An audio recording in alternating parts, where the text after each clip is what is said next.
क्या डमरू बजेगा? एक बार की बात है, देवताओं के राजा इंद्र ने किसानों से किसी कारण से नाराज होकर 12 वर्षों तक बारिश न करने का निर्णय लेकर किसानों से कहा, अब आप लोग 12 वर्षों तक फसल नहीं ले सकेंगे। सभी किसान चिंतातुर होकर एक साथ इंद्रदेव से वर्षा करवाने के लिए प्रार्थना की।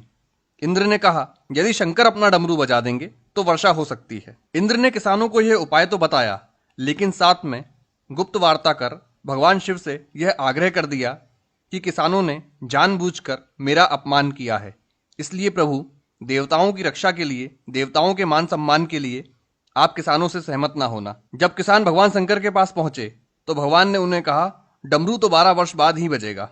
किसानों ने निराश होकर 12 वर्षों तक खेती न करने का निर्णय लिया। उनमें से एक किसान था जिसने खेत में अपना काम करना नहीं छोड़ा। वो नियमित रूप से खेत जोतना, निंदाई, गुड़ाई, बीज बोने का काम कर रहा था। ये माजरा देखकर गांव के किसान उसका मजाक उड़ाने लगे।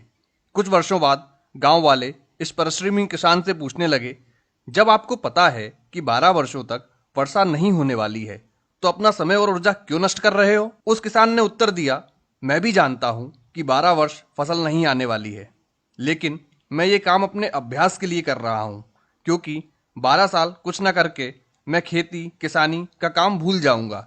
मेरे शरीर की श्रम करने की आदत छूट जाएगी, इसलिए काम मैं नियमित रूप से कर रहा हूं, ताकि जब 12 वर्ष बाद वर्षा होगी तब मुझे अपना काम करने के लिए कोई कठिनाई ना होगी। ये जो तार्किक चर्चा हो रही थी किसानों के बीच में, इसे माता पार्वती भी सुन रही थी।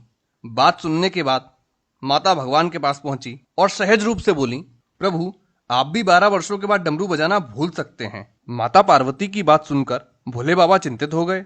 अपना डमरू बज रहा है या नहीं, ये देखने के लिए उन्होंने डमरू उठाया और बजाने का प्रयत्न करने लगे। जैसे ही डमरू बजा, बारिश शुरू हो गई। जो किसान अपने खेत में नियमित रूप से काम कर रहा था, उसके खेत में तो भरपूर फसल आ गई। बाकी के किसान पश्चाताप के अलावा कुछ न कर सके। दोस्तों, कभी तो लॉकडाउन खत्म होगा, कभी तो सामान्य जनजीवन शुरू होगा।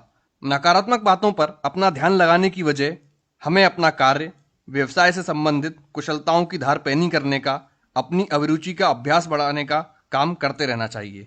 हमें कोशिश करनी चाहिए कि इस नए लॉकडाउन में हम क्या नया सीख सकते हैं, क्योंकि डमरू कभी भी बज सकता है। अगर आपको ये कहानी पसंद आई हो तो इसे अधिक से अधिक शेयर करें, ताकि लोग डमरू बजने के इंतजार में खाली न बैठें और कुछ अभ्यास करते रहें। धन्यवाद।